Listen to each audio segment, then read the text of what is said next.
invadieron Venezuela, no está Maduro, Digo, ¿qué pasó acá? Y bueno, pasó lo que uno se rumoreaba, ¿no? Que podía llegar a pasar. Pasó Que Donald Trump. Donald Trump, Delta Donald Force. Trump, sí. Y... Esta. Y llegó a Venezuela. Llegó Venezuela, señoras y señores. Venezuela está explotado. Sí. Absolutamente explotado. Se me propuso tratar de aplicar un poco de claridad al respecto. Sí, por No favor. sé si vamos a poder, pero lo vamos a intentar, como siempre. Ok, siempre como desde abajo, desde cero, como se Hay que hace en construir. Unilike, en este caso en Conexión Verano. Exactamente. ¿Qué es lo que se tiene que explicar? Yo estuve viendo algunos videos en YouTube como para Sí. decir no vengo... ¿En bolas por ahí? Exactamente. Interlipes, otra palabra Bien, perfecto. ochentera. Bueno, he armado una columna, es la que más me costó ordenar, Ok. siendo sincero, por todo lo que conlleva el mundo de Venezuela. Pero lo voy a dividir en 3 partes. Volvemos a las partes. Como siempre. Like always. Primera parte, vamos con la situación de Venezuela. Voy a hacer un poquito de historia venezolana, me voy a animar. Ayer estuve hablando con un amigo historiador al respecto, así que estoy bastante nutrido. Una segunda parte que vamos a hablar del hecho en sí mismo, de lo que fue el 3 de enero. Y una última parte sobre Estados Unidos, la interna de Estados Unidos y el derecho internacional público. Ok, bueno. Bien. Allá vamos, si están de acuerdo. Sí, por favor. Sí. Por favor. Bueno. ¿Cómo lo arrancamos entonces? Venezuela, Sí. 1989. Sí. Venezuela sufre un estallido popular producto de unas reformas neoliberales llamadas en la academia del presidente Carlos Pérez. Eso es lo que se llamó el Caracazo, muy famoso, y las consecuencias que tuvo ese Caracazo fue que en 1992 un teniente del ejército llamado Hugo César Chávez Frías intentó realizar un golpe de Estado contra Carlos Pérez. El golpe de Estado no se llega a profundizar, Hugo Chávez es detenido, pero al momento de su detención le ofrecen hacer una conferencia de prensa. Y el tipo dice, este golpe de Estado ha sido suspendido, no dejado de lado, palabras más, palabras menos. Y ahí empieza a gestarse lo que fue la llamada revolución bolivariana, como dicen los muchachos de Chávez y Maduro. Ok.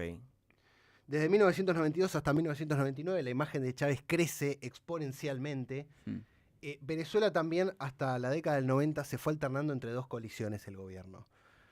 La verdad que los gobernantes hasta ese momento, después igual tampoco fue la gran cosa, pero hasta ese momento era una joda medio. O sea, era 2 partidos del gobierno que se alternaban y la corrupción volaba por los aires. O sea, un mecanismo que se repite lamentablemente en Venezuela. Algo para agregar, perdón. Sí. Hasta la llegada de Chávez al poder, Sí. había muy buena relación entre Venezuela y Estados Unidos. Sí, correcto. Y obviamente estaba la venta de petróleo, que creo que descubre en 1940 y pico, si no me equivoco. Exactamente, sí, entrando a los 50. Exacto. Sí, sí, sí. Entonces, bueno, relativamente era una buena relación, tenían una coincidencia entre lo que era la ideología política. Sí, correcto. Entonces había como una amistad y aparte obviamente el posicionamiento geográfico de Venezuela ahí en el Caribe que ayudaba, bueno, obviamente al transporte de diferentes cosas. Exactamente. Pero bueno, justamente esto, había una coincidencia en la ideología entre ambos. Sí, correcto. Venezuela, Estados Unidos, históricos aliados, hasta 1999. En 1999 hay elecciones en Venezuela y Hugo Chávez llega al poder. Hugo Chávez militar, Hugo Chávez con un fuerte discurso nacionalista, Hugo Chávez con una crítica férrea a la crisis política, a la casta política también. Acá vamos a algunas coincidencias en términos históricos. Y finalmente desemboca en la presidencia de Venezuela. Hugo Chávez ejerce la presidencia desde el año 1999 hasta el 2013. Las presidencias en Venezuela son de 6 años. En 2013 Hugo Chávez deja el poder no por motu propio, sino porque fallece. Sí. Le agarra un cáncer bastante fulminante. Y él designa como su heredero político a Nicolás Maduro. Nicolás Maduro, que hasta ese momento había sido canciller, que era como su cargo más fuerte, era vicepresidente también en ese momento. Y a partir de la muerte de Chávez, asume Nicolás Maduro. Algunas cuestiones de la presidencia de Chávez. Chávez llega con un discurso nacionalista, llega con un discurso mucho más de, no regalemos las regalías, valga la redundancia, de Venezuela, cuidemos el petróleo. La presidencia de Chávez estuvo asignada por 3 momentos en realidad. Primero, un aumento fuerte del petróleo al principio de su presidencia. El barril, yo no me acuerdo ahora el valor, pero ponele si hoy estaba a 300, 400, en ese momento estaba a 1.200, 1.300, o sea, por barril. Venezuela más o menos en ese momento producía entre 3 y 4 millones de barriles por día. O sea, estamos hablando de cantidades, y Venezuela tiene la mayor reserva de petróleo en el mundo. Sí. O sea, también pequeño dato. Ese aumento de los commodities del petróleo hace que Venezuela tenga guita para tirar al techo, básicamente. Chávez lo que inicia es un proceso de expropiaciones. Es el famoso video de Expropiese, que es muy conocido en YouTube. Alguna de esas expropiaciones que hizo fue de las petroleras Exxon y de ConocoPhillips. Son petroleras de Estados Unidos. El tipo las expropia, entre varias cosas, expropia la mitad de Venezuela, básicamente. Y empieza una política en donde, con el dinero que le entraban de las regalías del petróleo o que le entraban de la venta del petróleo, empieza a modificar la matriz productiva de Venezuela. O sea, intenta de alguna manera que Venezuela no dependa solo del petróleo. Lamentablemente falla, spoiler. Y por otro lado, intenta mejorar la redistribución de esa renta en Venezuela, en favor de los más pobres. ¿Cuál es el tema? En el medio tiene algún tipo de problema político muy fuerte, hace un plebiscito, el plebiscito le dice que no renueve, que no estaban a favor de la reforma de la Constitución, Chávez de facto la renueva igual, o sea, medio que se caga un poco en el plebiscito, y ahí empieza un problema social que tuvo como consecuencia hasta el día de la fecha de 8 millones de venezolanos exiliados, lo cual es la crisis migratoria, por lo menos en América Latina, más fuerte que tuvo en la historia. Aún habiendo atravesado guerras, otros países, habiendo tenido conflictos, 8 millones de venezolanos, mayoritariamente de la clase media, se han ido de Venezuela. Claro. El gobierno de Chávez, a ver, no quiero meterme mucho al respecto porque fue un quilombo. La verdad yo tampoco, no conozco al 100%, tampoco conozco lo que pasaron los venezolanos al 100%. Hubo momentos potables por ahí, al final de su mandato ya la situación estaba medio desbordada, pero Venezuela se mantenía con un caudillismo carismático a través de Chávez y más o menos la cosa se podía manejar. Había exiliados, pero no al nivel de lo que pasó después. Claro. Muchos venezolanos, yo me acuerdo, trabajé con venezolanos y ellos me decían que hasta Chávez más o menos se podía estar. Una vez que asume Maduro, la cosa cayó en picada. ¿Cuál es el tema? Cuando muere Chávez, cae la figura como más fuerte de Venezuela. También la presencia de Chávez estuvo asignada por un poder fuerte a los militares. Claro. El ejército de Venezuela empieza a tomar posiciones de poder dentro del gobierno, lo cual eso era bastante novedoso, la verdad. Empieza a ver también, Chávez lo que buscaba era un socialismo a la venezolana, buscaba una integración regional. En nuestro país, la imagen de Chávez y la imagen de Venezuela es muy sensible porque hubo una coincidencia no tanto en lo ideológico, sino en lo comercial. O sea, Néstor Kirchner y Cristina Kirchner posteriormente negociaron mucho con Chávez. Ideológicamente para mí son dos cosas distintas, por el modelo aplicado acá en Argentina, cómo terminó el gobierno Néstor. Tenemos la famosa frase Alca, Alca, al carajo. Al carajo, bueno, eso lo del Alca, creo que en el año 2004 fue una cosa extraordinaria, o sea, desde el punto de vista histórico, sociológico, político, o sea, fue realmente algo muy, muy fuerte de lo que veníamos en los 90, lo que fue Alca tan solo 10 años después. Fue un cambio de paradigma mundial muy, muy fuerte, por lo menos de América Latina hacia Estados Unidos. Hay muchas anécdotas del Alca que son geniales, absolutamente. Otro día quizás las podemos ver. Pero en Argentina, el tópico es un poco sensible, digamos. Pero está bueno aclarar que el modelo económico, político y social que implementó Chávez en Venezuela es muy distinto al que aplicó Néstor Kirchner, principalmente porque Argentina es capitalista, digamos, ¿no? Y Venezuela buscaba otra cosa. Todo lo contrario. Exactamente. Muerto Chávez, llega Maduro al poder, heredero político total de Chávez. El tema es que Maduro primero tuvo por ahí un poquito de mala suerte, porque el precio del barril del petróleo bajó considerablemente. De estar 1.000 y pico de dólares pasó a valer la mitad. ¿Y qué pasa? Venezuela no había podido cambiar la matriz productiva. Uno cuando empieza a expropiar cosas, hay un gran problema que vos, por ahí en la expropiación, haces política dentro de esas empresas públicas y hay recursos técnicos que se te van. Venezuela lo que le empezó a pasar es que las petroleras que pasaron a manos estatales no tenían el recurso humano para poder, de alguna manera, llevar bien las riendas de esas petroleras. Claro.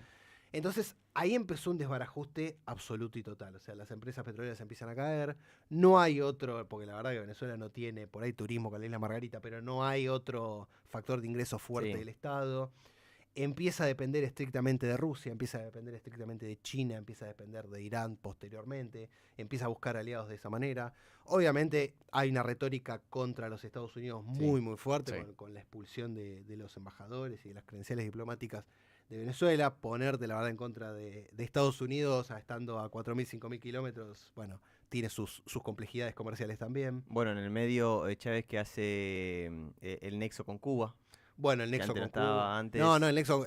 Chávez empieza a repartir plata por toda América Latina. Claro. O sea, fue el gran tesorero de América Latina en los años dorados y progresistas de América Latina. Claro. Que coincidió con la presidencia de Correa en Ecuador, de Evo en Bolivia, Lula posteriormente en Brasil, estabas Mujica, lo tenías en Uruguay, bueno, los Kirchner en Argentina, no me acuerdo si estaba, bueno, después estaba Bachelet en Bachelet Chile. en Chile. Digo, hubo toda una línea progresista en América Latina que fue la primera vez en la historia que pasó, que hubo coincidencias ideológicas, por lo menos en bloques regionales, o bueno, en algunos modelos económicos, algunos sí, otros no tanto, pero que no eran diametralmente lo opuesto, como por ahí tenés hoy. Y en esa integración latinoamericana, bueno, hubo un gran aporte económico de Venezuela. Claro. Con PDVSA, Exactamente. Petróleo de Venezuela, como el Exactamente, sí. principal Sí, aportador. pero sin lugar a dudas. Bueno, y en el momento cuando deja de darle el petróleo a Estados Unidos, creo que es que se junta con, no me acuerdo ahora el nombre de la agrupación, no es agrupación, va a hablar con los países directamente ligados al petróleo de Medio Oriente. Exactamente, porque No me sale el nombre. La OPEP. La OPEP, ahí está, gracias. Claro, Venezuela fue como el principal promotor de armar Sí. una organización de países productores de petróleo. Claro. Entonces se empieza a dar un movimiento como, y era bastante fuerte, y a Estados Unidos le estaba molestando mucho. Sí. El tema es que después, bueno, el precio del petróleo cae, empieza a caer también el modelo venezolano, porque la verdad no tenía mucho sustento tampoco, y ahí agarra Maduro. Maduro, la verdad, fue un desastre, digamos. Sí. O sea, Sí. no hubo... Primero empezó ganando las elecciones medio de pedo, que le gana a Capriles. Por ahí Capriles es un cuadro venezolano de lo más potable en lo que es la oposición venezolana. Y una vez que gana esa elección, después fue... La Asamblea Nacional le responde íntegramente a Maduro, también por impericias de la oposición. Y el Tribunal de Justicia es completamente adicto al régimen de Maduro. No había libertad de prensa. Si medio que bardeabas al régimen, ibas en cana. Digo, 8 millones de exiliados no es joda tampoco, digamos. ¿no? Y miles de presos políticos. Preso político a lo loco, o sea, personaje de la oposición que yo tengo mis comentarios, pero todos o exiliados o en clandestinidad, Sí. digamos. Hay como, hubo un sinfín de cosas que, bueno, llegaron a lo que es Venezuela hoy. Podemos entrar ahora, a ver, una pequeña coincidencia que para mí, un pequeño comentario al respecto de lo que es Venezuela, que para mí es lo más problemático. En Venezuela desapareció la clase media. O sea, hoy Venezuela no tiene clase media, está roto el país. Okay. O vos sos clase baja o vos sos clase altísima, que podés financiarte por ahí seguridad privada y te podés quedar medio en Venezuela. Claro. Digo, pero hubo un salto terrible que para mí es el peor efecto de Venezuela y del gobierno chavista, digamos. Hoy en día vas a Venezuela y medio que la dolarización está media de facto, de hecho, o sea, tuviste hiperinflación, o sea, tuviste todos los problemas habidos por haber están concentrados en un país. Venezuela, lastimosamente, era una casa tomada hasta hace un par de días, digamos. Entramos al 3 de enero del presente año, digamos. Sí. Esta es la segunda parte de la columna. 3 de enero, madrugada, 2 aviones Delta Force. Delta Force es la fuerza especializada de Estados Unidos, tendiente a ayudar con temas de terrorismo. Sí. Desembarca en Venezuela. Hubo toda una operación de hace muchos meses. La CIA colaboró, la DEA colaboró, el FBI colaboró. Hubo elementos internos que también colaboraron. Digo, hubo todo un aparato de inteligencia que conllevó a, de alguna manera, terminar con la presidencia de Maduro. ¿Cuál es el tema? Y acá un pequeño dato que no sé si se sabe mucho, pero Maduro tuvo la posibilidad de exiliarse y que haya una transición en Venezuela en el mes de octubre del año pasado. Ah, mira. Hubo cables diplomáticos entre Turquía, Qatar, Marco Rubio, secretario de Estado de Estados Unidos, y Maduro, y Diosdado Cabello, que creo que es el vicepresidente, o ministro del Interior. Maduro lo que le ofrecieron hacer un retiro en el mar Egea, en Turquía. Retiro con todas las... O sea, cheto mal, no es que un retiro así. Sí, a una casita por ahí. No un buen ambiente en Constitución, digamos. Claro. No, era enfrente del mar, viste, lindo, una casona, todo, seguridad, todas las garantías. Maduro lo que hace es primero lo rechaza y lo que dice, yo necesito que haya amnistía para 200 funcionarios. Desde Estados Unidos le dicen, no, maestro, te cuidamos a vos y si querés a tu mujer, digamos, y por ahí a tu hijo si tenemos un poco de ganas, digo, pero el avión está, nosotros te damos todas las garantías de que nadie te va a detener, lo único que te pido, abandonar el país porque ya no se aguanta más. El avión lo espera, el avión despegue, Maduro decide quedarse en Venezuela. Ahí Estados Unidos decide romper diplomáticamente y todo tipo de canal diplomático externo, vía terceros, y se empieza a gestar la operación, que no me acuerdo, operación Día Final, no me acuerdo cómo es el nombre de la operación. pero le habían puesto un nombre resolución, así. Resolución sí, definitiva, algo... una cosa así. Que se produce el 3 de enero. Una fecha que no fue elegida al azar. El 3 de enero, también en el año 1989, Estados Unidos captura a Manuel Noriega, en ese momento dictador de Panamá, con los mismos cargos que se le imputan a Maduro, por lo tanto ahí ya tenés una igualdad en cuanto a lo simbólico. Perdón, Operación Resolución Absoluta. Mirá, resolución absoluta. Los yankees para los nombres son No, increíbles. ChatGPT jugó fuerte ahí. No, unos fenómenos totales. 3 de enero, hora de la noche, primero hay un ataque cibernético, hackean todas las redes, hackean absolutamente todo lo que haya en Venezuela, hay un apagón general en Caracas, bombardean algunos elementos militares dentro de lo que es Caracas y baja el escuadrón Delta a la casa de Maduro, no me acuerdo cómo se llamaba, el fuerte que tenía Maduro, que la verdad fuerte no tenía nada, digamos. Hay algunas bajas, mayoría cubana, o sea, Cuba tenía un arreglo que le proveía seguridad a Maduro y a funcionarios a cambio de algunos barriles de petróleo, entre otras cosas comerciales, y se lo llevan a Maduro. Están todas las redes, las fotos, digo, se termina oficialmente la presidencia de Maduro. Ahora bien, entramos a una tercera parte, digamos.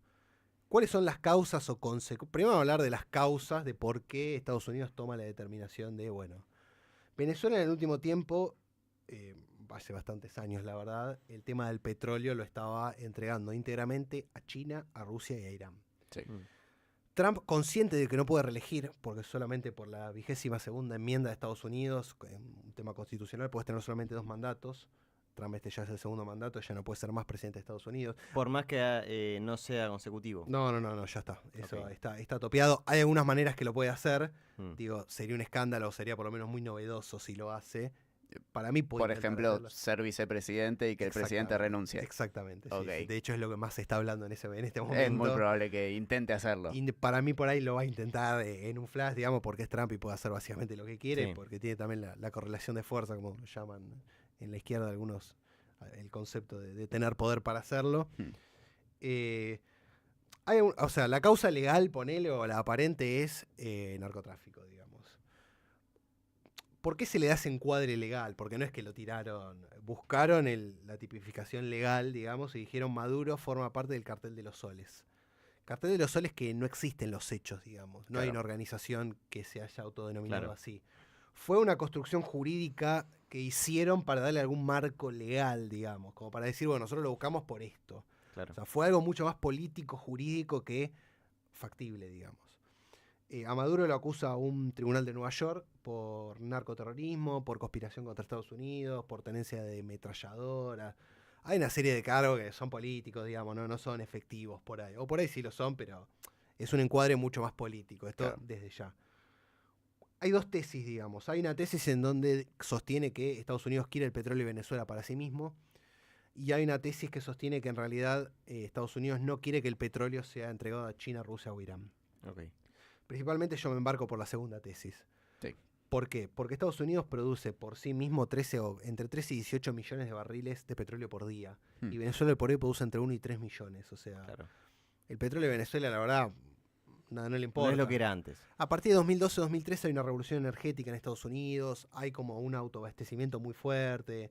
No tiene un problema de petróleo Estados Unidos, propiamente dicho. Igualmente llama tener a un país dominado con reservas de 500 millones eso o sí, 500 mil millones de barriles de petróleo para poder producir a largo plazo. Eso desde ya, el tema ahí es que Donald Trump quiere volver a la doctrina Monroe, que es la doctrina Monroe de América para los americanos. Claro. Él lo que dice es, acá este es mi patio trasero, como se decía en los 70, lo cual un poco Donald Trump lo sostiene, y dice, acá mando yo, esta es mi esfera de mundo. Por lo tanto, acá no quiero que nadie entre. Si alguien comercia con el resto, principalmente petróleo, bueno, yo se lo voy a cortar. Efectivamente fue lo que hizo, digamos. Claro.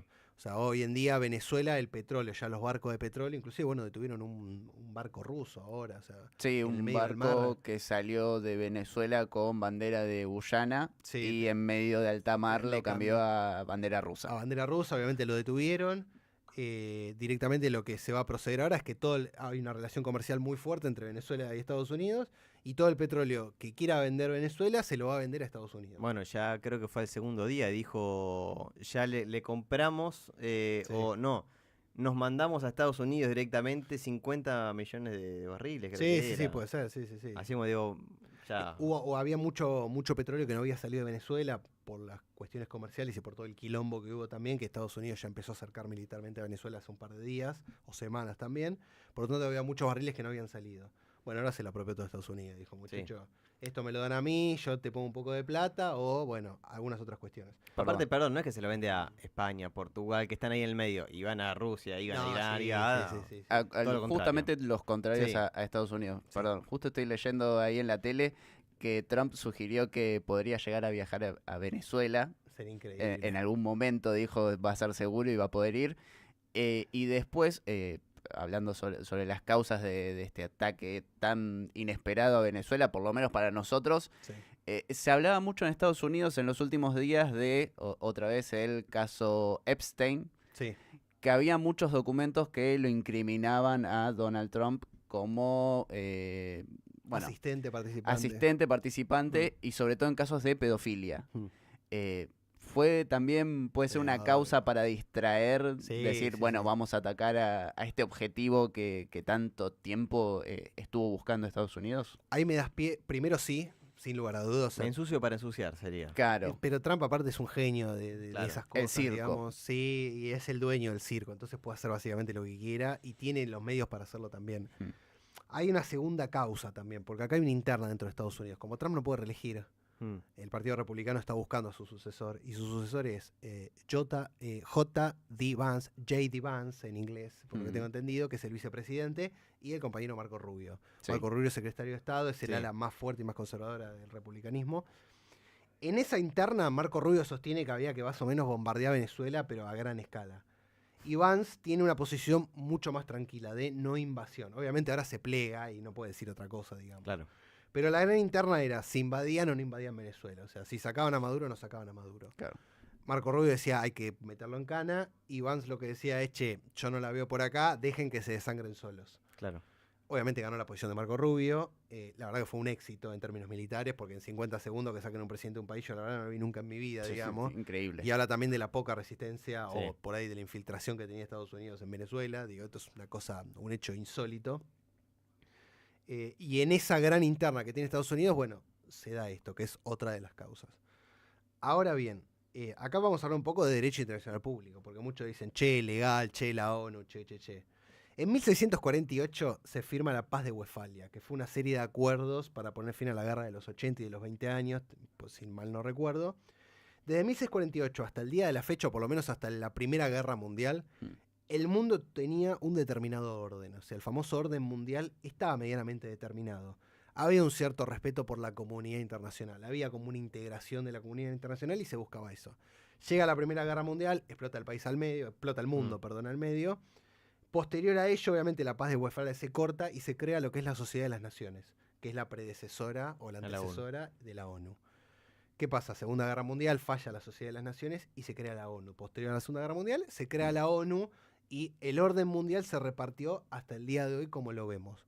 O sea, vos tenías hasta más o menos 1991, 92, 89, 91, lo que era el muro de Berlín, la Guerra Fría, comunismo, capitalismo, el mundo está dividido en dos grandes polos. A partir de la caída del muro ya se empiezan a diversificar los polos. Hoy en día, ¿qué tenés? El mundo está dividido en tres. Estados Unidos, Rusia y China.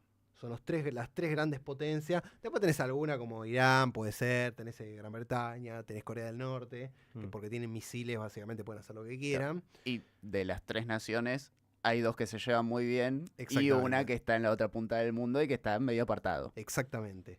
La división del mundo y el nuevo orden mundial va a ser América para los americanos, Ucrania para Rusia, Taiwán para China.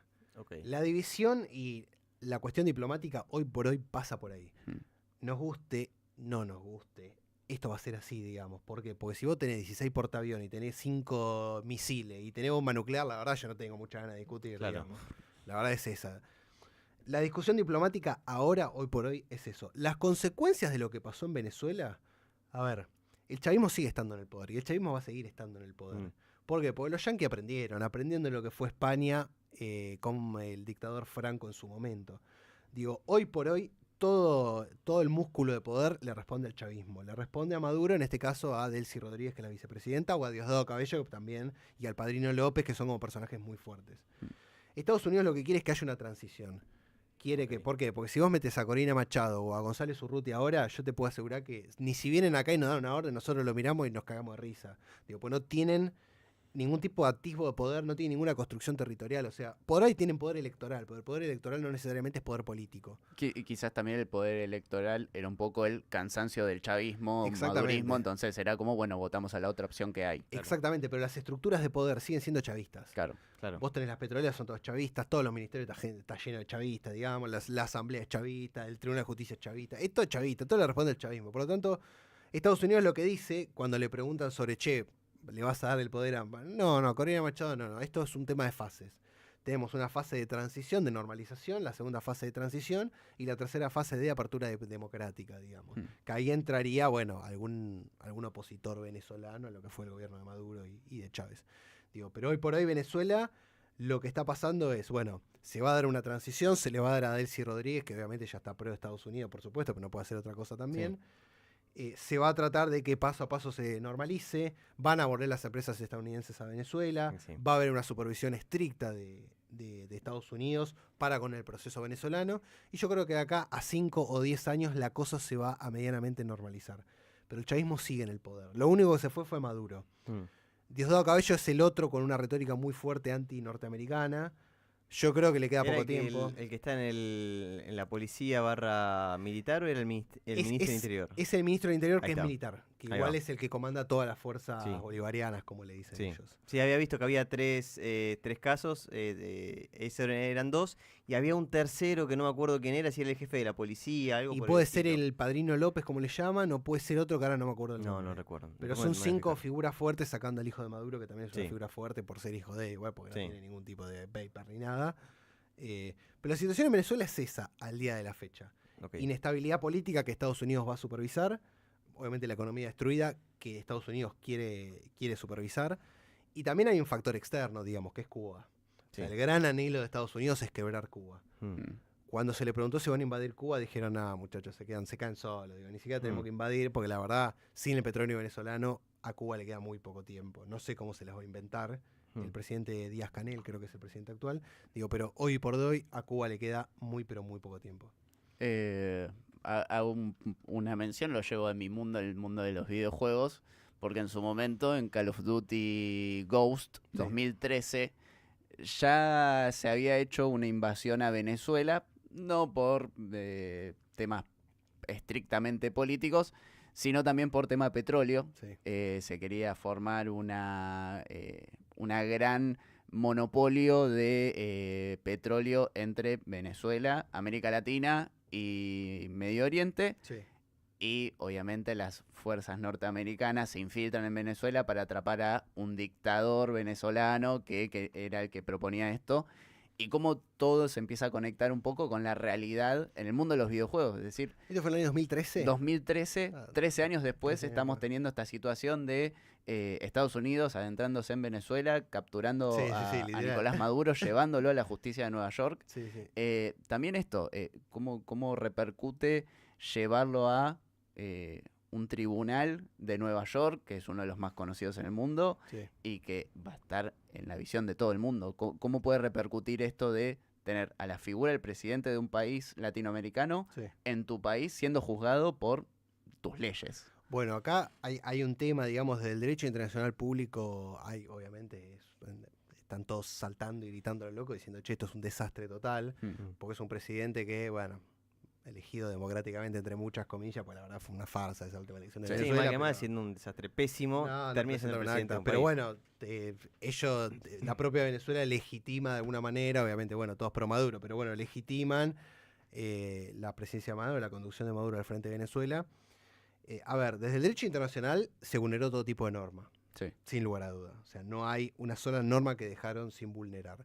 Ellos dicen, no, nosotros estamos capturando a un prófugo de la justicia norteamericana. Sí, bueno, pero no es el hijo del tío del vecino, digamos. Claro. Es un presidente de un país, digamos. No es el hijo de Maduro, mira lo que te digo, el hijo de Maduro. Claro, no, no es el hijo de Maduro, no es el Chapo Guzmán. Lo querés llevar el tema narcotráfico. Chapo Guzmán, que en su momento era súper buscado, lo encontraron, se escapó, lo volvieron a agarrar, se volvió a escapar y ahora creo que está en preso, no sé, preso. Pero bueno. Está preso, no sé si no está en la misma cárcel o estuvo en la misma cárcel que está Maduro. Sí, que está P. Diddy también. Hay unos cuantos. Está también el que mató al de la prepaga, Mangione, ¿cómo es? Sí, Luigi Mangione. Luigi Mangione también está ahí, comparte. De hecho, creo que comparte pabellón con Maduro. Eso es una cosa increíble. Es realmente fascinante el crossover ese. A ver, de derecho internacional está todo mal, digamos. O sea, hay una gran falencia. Lo que pasa que ahí te entras en la discusión intrabogados, que yo tengo una férrea posición a uno de los bandos. Para mí el derecho internacional no sirve para nada. Okay. Pero no sirve para nada porque, primero, porque no es vinculante. Segundo, yo si soy presidente, yo como hombre de Estado, si viene un tribunal extranjero y me dice, vos tenés que hacer así, yo lo miro y le digo, andate a cagar, digo, ¿por qué lo tengo que hacer así? ¿Por qué me decís que haga esto así? Pero mañana me decís otro, pasado me decís otro y después terminás mandando vos, digo. Claro. Y acá hay elecciones y nosotros somos un país soberano que tenemos nuestra propia soberanía, nos damos nuestras leyes, tenemos nuestra organización, digo. Vos como tribunal no tenés ni idea, estás analizando un caso bastante particular, con todas, pero la problemática argentina la tengo yo, que tiene que resolver soy yo. Claro. Por eso para mí, además con las bombas nucleares se terminó el derecho internacional, digamos, claro. no existe más. Por eso para mí el derecho internacional, nada. El único derecho internacional válido es el que tiene fuerza, es el que tiene misiles, es el que tiene bombas. Si vos tenés bombas, misiles y portaaviones, nadie te va a decir nada. Digamos, si no, lamentablemente podés sufrir este tipo de cuestiones. De todos modos, Maduro tuvo muchas instancias para de alguna manera no sufrir esto. Claro. Sí. Le ofrecieron... Le dieron cartas de salida. Le dieron muchas cartas de salida, demasiadas para mí, honestamente. Sí. O sea, esto viene hace 10 años, digamos. No claro. Es que de un día para el otro Trump dijo, che, esto no me gusta, invado y listo. Digamos, hay todo un proceso agotado y hubo también todo un proceso en donde Maduro se cagó en absolutamente todo. Digo, yo tampoco, a ver, yo no soy pro-yankee principalmente, ¿no? Más allá de que me gusta Disney y toda la pelotudez, digo, pero... Digo, hubo muchas estaciones antes para estacionar. Y también hay una cuestión propia de los líderes políticos, más que nada de este siglo, en donde tiene una adicción al poder que es, viste, ya en algún momento tenés que soltar, amigo. Sí. Ya no se puede. O sea, claro. Cuando no va, no va. Yo sé que es difícil, yo sé que estás enquistado, yo sé que hay mucha gente que depende de vos. Digo, pero muchacho, cuando no va, digamos. Ahora están todos vestidos, está él y encima por la mujer, están los dos vestidos de naranja en un tribunal de Nueva York, digo. Ese es el precio a pagar. Qué sé yo, para mí no, pero bueno, viste, los muchachos... Sí, es el famoso, de acá me sacan los pies para adelante. Exactamente. Digo, bueno, pero... Es que hubiese sido mucho más digno que lo maten en Venezuela, no que se vaya apresado como un boludo con el traje naranja, digo. La historia después decidirá quién fue Maduro y quién fue Chávez, ¿no? Primero con el traje de la pipa que se agotó por todos lados. No, pero encima le dio de comer a Estados Unidos. Sí, por supuesto. Por un negocio ahí. Pero no, a ver, el derecho internacional está todo mal, digamos. Claro. Se vulneraron por lo menos así al voleo de 10 cartas de la ONU, o sea, 10 normas de la ONU, sí, es un desastre. Lo que pasa es que la ONU no va a pronunciarse en contra, o sea, la ONU es la mayor mentira de la historia. Acá traigo una anécdota bastante particular. Tengo muy buena relación con un diplomático argentino, muy buena relación, amigo de mi padre, un diplomático de carrera muy importante dentro de lo que es el organismo de la Cancillería. Y una vuelta, bueno, yo le pregunto acerca de la diplomacia, viste, la verdad, siempre me gustó, a mí me gusta mucho Kissinger y toda su política exterior, digo, para mí fue alguien que cambió el mundo, inclusive, me gusta mucho leer eso, y yo le pregunté qué onda la ONU, y me dijo, mira, yo un día fui a una conferencia contra el hambre en el mundo, yo jamás vi tanta comida en el lunch que ofrecieron adentro. Digo, vas a hacer una jornada del hambre y llenar la mesa, agarrás, sacás los platos, le vas a comer a África con esto, es una joda. Claro. Bueno, eso es la ONU, digamos. La ONU, para que más o menos sepan, es un organismo que paga mucho viático, que la gente va a retirarse ahí para tener un sueldito medianamente potable, y no sirve para absolutamente nada. Bien. Nada, no tiene ningún tipo de injerencia en nada. ¿Por qué? Porque vos tenés el Consejo de Seguridad, que son 5 miembros. Cualquier resolución que vos quieras sacar en la ONU, si tenés el veto de uno de esos 5 miembros... Ya no sirve. Ya no sirve. Por más que tengas 100 países apoyándote, si hay uno que te veta, no sirve. Nos pasa a nosotros en Malvinas. Claro. En Malvinas nos vetan siempre lo mismo. Estados Unidos y nos veta Gran Bretaña, y bueno, Israel también. Entonces, digo, ¿cómo hacemos? Encima son los tres ahí... Y son los tres más picantes, sí, tampoco claro. te vas a meter, digamos. No. Entonces, y tenemos, no sé, 120 países a favor, pero hay 3 que están... Entonces ya está, no se aplica. Claro. Hay una resolución de la ONU de 1960 y pico, poniendo fin al colonialismo en lo que es las Islas Malvinas, la ocupación de Inglaterra.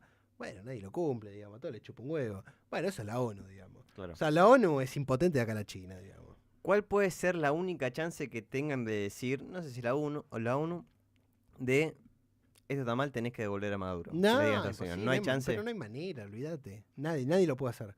Lo único que lo podría devolver a Maduro, no sé si al poder, pero lo podría sacar de la cárcel. Sí, no, ni digo al poder. Y un arreglo entre China, Rusia y Estados Unidos. Pero alguien va a firmar por Maduro, digo. Yo no firmo, pero vos le compras un auto usado a Maduro. No. Olvídate, no hay manera. No. ¿Sabés qué? La BTV no la hace del 90. Ya que la BTV hoy en día está... Es necesaria la BTV. Oye, No me van a hablar de la BTV porque tengo una diatriba profundamente en contra de la BTV. Así que... Mencionaste antes Latinoamérica o América para los americanos. Correcto. Ucrania para Rusia. Sí. Taiwán para China. Sí. Esto que sucedió ahora con Venezuela habilita Putin a tomar más armas contra Ucrania. Olvídate. Y a Xi Jinping a tomar más armas contra China Taipei, actualmente Taiwán. El tema es, yo siempre digo lo mismo, porque yo como abogado siempre leo mi vida en términos de los efectos que generan las cosas o el precedente que deja. Yo, por ejemplo, hoy revoleo esto y rompo el vidrio. ¿Qué te garantiza a vos que mañana venga un columnista y se robe la tele, digamos? Claro. ¿Por qué? Porque a mí no me dijeron nada por hacer esto. O sea, yo agarré, salí, rompí el vidrio, me fui a mi casa. Digo, mañana viene uno y dice, me llevo la tele. Si total no le dijeron nada, me la llevo, no me van a decir nada. Y de última, si me dicen algo, me paro de mano. Digo, armás un quilombo ahora en la radio. Bueno, eso aplicado al mundo. O sea, hoy a Estados Unidos dijo, che, bueno, se terminó la joda de Maduro, lo saco. Bueno, mañana Putin va a agarrar y va a decir, bueno, ya está, se terminó la joda de Ucrania, Zelensky, la verdad, no me importa nada en lo más mínimo, lo saco. Lo acuso de que, no sé, vendió secretos de la Unión Soviética, arman un proceso medio raro y lo sacan. Y después cuando viene Estados Unidos, te dice, che, ¿por qué hiciste esto? Maestro, vos hiciste lo mismo. Claro. ¿No? Entonces, si vos querés que devuelva a Zelensky, bueno, devolvió a Maduro. Y ya está, y ahí estamos a mano. Y otro tema también, cómo afecta esto a otro de los grandes conflictos que hay en la actualidad, que es Israel, Palestina y Franja de Gaza. Bueno. ¿Lo toca por algún punto o ya estamos hablando de otro tema aparte? Petróleo. No, pero igual también hay mucho petróleo en Medio Oriente. No, pero hubo varios disparos y bombas cruzadas entre Israel y varios de los países de Oriente Medio que están a cargo del petróleo. El tema ahí... El tema Irán también, que está ahí. Sí, mira, el tema pasa que en esa región no es tanto... Yo justamente ayer también lo hablaba porque tenía una duda similar. No es tanto el problema del petróleo ahí. Porque Israel tiene guita de sobra para tirar el... Sí, el tema ahí es más religioso estatal. Es un tema estatal. religioso estrictamente. Sí. Y es un tema también en donde Israel dice, nosotros somos el único gobierno judío del mundo y básicamente lo que está alrededor, que son todos musulmanes, son todo lo que fuese, me quieren reventar. Claro. Entonces Israel con la guerra de los 6 días, que reventó a 10 países en 6 días, yo eso nunca lo vi en mi vida, fue una guerra extraordinaria, la verdad, la potencia militar que tiene Israel es... Pero es para imitarla, sin lugar a duda. Es para imitarla, sin lugar a duda. Un país chiquito, aparte. Un país chiquito, no aparte. Estamos hablando de un territorio gigante de Estados Unidos. Israel como, bueno, no quiero que me maten tampoco, pero Israel como país reconocido a nivel internacional fue en 1948, 49, fue después de la Segunda Guerra Mundial. Claro. Párrafo aparte, Perón es de los primeros presidentes en el mundo que reconoce a Israel. Mirá. Párrafo aparte, porque para algunos dicen que Perón, que nazi, que qué sé yo. Digo, acá ya tenemos un dato estricto y puntual, digamos. Pero no, el tema Israel-Gaza viene por otro lado. Es un tema estrictamente religioso, un tema político por ahí. Pero no, esto no generaría. Además, Israel y Gaza siempre van a estar en conflicto. Ok, listo. Nunca va a haber un momento de paz porque no la puede haber, digamos. Bien. Así que eso, eso es otro tema que un día lo podríamos hablar. Es un gran quilombo, pero se podría hablar. Y otro conflicto que también que no está tan lejos ahí es el tema Irán, que también toca muy de cerca porque hay petróleo también, pero Venezuela estaba ligado con Irán y obviamente están en contra de Estados Unidos. Sí, bueno, Estados Unidos mató al general Sailemi, era como que era una figura muy fuerte en Irán. Hoy en día, de hecho, Irán creo que está teniendo una pequeña rebelión interna bastante fuerte. Yo no sé financiada por quién, por ahí por Estados Unidos, por ahí por Israel también, que le viene bárbaro. Digo, pero hay como mucho movimiento dentro de Irán. Quilombo, lo que pasa es que en esa zona quilombo va a haber siempre. O sea, esto solamente tira un piedrazo más, digamos. Sí, claro. O sea, vos ya tenés una fogata de 1000 metros y sumás 1 metrito, 2 metritos más a todo el quilombo que ya hay. Pero no, la situación de Medio Oriente es fascinante como argentino, digamos, ¿no? Y como estudioso del tema. Yo, la verdad... Uy, me están llamando. Mira, posible spam. ¿Atiendo en vivo? No. Yo spam yo rechazaría por las dudas. Estaría divertido, pero bueno. No. Cortaba toda la seriedad igual del momento. Pero ¿Are you talking about us? Sí. Aparte, hablando de nosotros. Hubiese hecho... No, sería increíble. Hubiese hecho algún chiste, así que menos mal. No, el tema venezolano, el tema de Irán, perdón, va a seguir siendo quilombo, ¿no? Sí, básicamente, desde el límite de China hasta Israel, Es toda una zona de conflicto todo. eterno. Claro. Lo que pasa es que son conflictos, primero, de índole religiosos. Segundo, tienen mucho que ver con conflictos étnicos. O sea, tenés mucho quilombo. Hubo una Unión Soviética que se desprende, se parte en 1000 pedacitos. Sí. Esa rotura de la Unión Soviética generó problemas étnicos, como fue la guerra de los Balcanes, como fue Yugoslavia, con Tito al poder, digo. Todo un quilombo, pero de la zamputa, perdón la palabra, digamos, pero esos conflictos no se resuelven solo con política, se resuelven con muchas más cosas. Y a veces las resoluciones son medias particulares, digo. Pero son conflictos que a nosotros son muy ajenos porque somos Occidente, tenemos otra manera, otra como visión de la vida. Allá la ley es otra, digamos, y la resolución de los conflictos son otras también. Sí. No, y aparte hay un amor al poder. Está el caso, ¿cómo es? De Turkmenistán, creo que cierra la frontera, que es todo mármol blanco. Tipazo total, tipazo. Bueno. Tipazo el de Turkmenistán. El tipo puso de ministro a un perro, es un tipazo. Sí, eso sí. lo vi. Totalmente extraordinario. Hay un video de un youtuber que fue a Turkmenistán, obviamente me lo fumé en pipa, pues un videazo total. Sí, yo he visto varios. Es algo muy lindo para conocer. Lo que pasa que también, claro, el tipo está sentado en los barriles de petróleo. Claro. Tiene todo arreglado, obviamente está al lado de Rusia, por lo tanto Estados Unidos no se te va a meter, China no se te va a meter, o sea, nadie se te va a meter ahí, digamos, el país está como muy... Tiene guita, tiene apoyo de la segunda potencia del mundo, y dice, hago lo que quiero, si tal, nadie me va a decir nada. No sé si viste que su capricho es tener la mayor cantidad de récord Guinness. Él quiere tener el récord Guinness de país con más récord Guinness realizados. Ahí lo tengo que bancar. Ahí toca bancarlo, lamentablemente toca bancarlo. No, es un fenómeno, realmente es un fenómeno. ¿Algo más? Por ahora, nada más. Bien. Tan solo por ahora. Para cerrar, Sudamérica tiene solamente, si no me equivoco, 2 gobiernos que no piensan igual que Estados Unidos. Corregime, Brasil. A ver, sí, se podría decir Brasil y sacando Venezuela, obviamente. Sacando Venezuela se podría, y Colombia, Petro. La postura de Brasil igual es algo a estudiar, porque en su momento estuvo en contra de los resultados que propuso el gobierno venezolano de las elecciones que dieron de ganador, entre comillas, a Maduro. Ahora se pronuncia un poco en contra. Petro se pronunció en contra, ya estuvo hablando con Trump y parece que se van a reunir. Es como, estamos en contra, pero hasta ahí. Son tan giles. Yo creo que no quiero que me vengan a buscar a mí también. Lo que pasa es que en el último tiempo en nuestro país se entiende a la política como vida o muerte o como amigos y enemigos. La política no es así. Es política. La política es política. Acá somos amigos hoy, mañana seremos amigos, pero pasado vamos a volver a ser amigos. Vos como país, yo tengo una posición que es la tercera posición histórica, digamos. Yo siempre me tiendo a posicionar de ese lado. Digo, pero vos como país tenés que negociar con el que más o menos te sea funcional a vos comercialmente. Puede haber afinidad ideológica, mejor todavía, digo. Pero Lula es un gran árbitro de la región, digo. Sí. De hecho, primero se peleó fuerte con Trump, le puso aranceles del 100, 300%, no sé. Después hubo un llamado, ya está, listo. Trump dijo, es muy lindo hablar con el presidente de Brasil y punto final.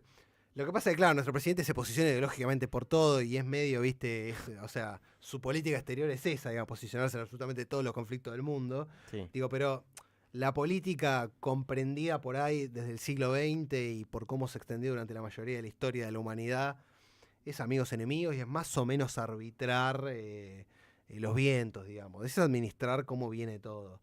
Petro también anteayer era el Che Guevara y hoy agarra y dijo, no tengo una muy buena relación con Estados Unidos.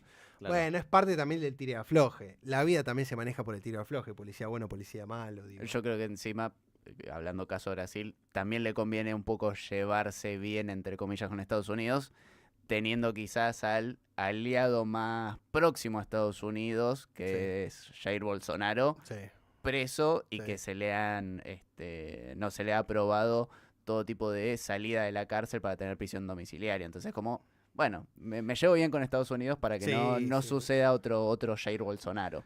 Además, no te podés llevar mal con Estados Unidos, digo. Yo creo que la retórica de Galeano de los 70, digo, toda esa lectura parado del tamiz de los 70, hoy por hoy no aplica más, porque cambiaron mucho las cosas, o sea, es muy distinto. Está bien, obviamente uno no está a favor de los imperialismos o esos viejos imperialismos que, bueno, se reproducen de otras maneras. Digo, pero no te puedes pelear con un tipo que tiene 16 portaaviones listos para apretar un botón y que desaparezca el país, digo. Claro. Para mí no es lógico.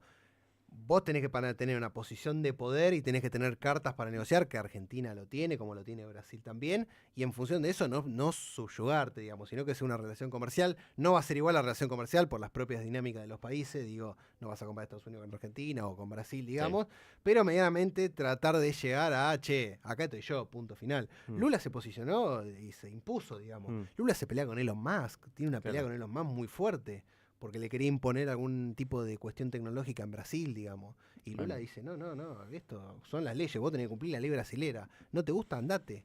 Claro. Toca bancarlo a Lula con eso. Pero y Twitter estuvo sin funcionar en Brasil y Elon Musk tuvo que cumplir la norma, no le quedó otra. O sea, parado desde ese punto. Tener poder es tomar decisiones y bancar las consecuencias de esas decisiones. O sea, lo que el poder no perdona, la política no perdona, es no ejercer el poder. Claro. Lula lo ejerce a 10 manos. Y Milei también lo ejerce a 10 manos, digamos. Sí. La persona que no ejerció el poder en su momento fue Alberto Fernández, así le fue también. Sí. Claro. Digo, el poder respeta y a vos te respetan si ejerces el poder. Si no ejerces el poder, muchacho, andá a ser bombero voluntario, digo, no sé, digo, ya está. Digo, no queda mucho, hace algo por Greenpeace, no sé, alguna cosa así media estrafalaria. Claro. Digo, pero bueno, esas para mí son las cuestiones de cómo pararte. Una clase de cómo pararte frente a Estados Unidos. Excelente. Desde Conexión del Verano. Ahí está. Radio Universidad.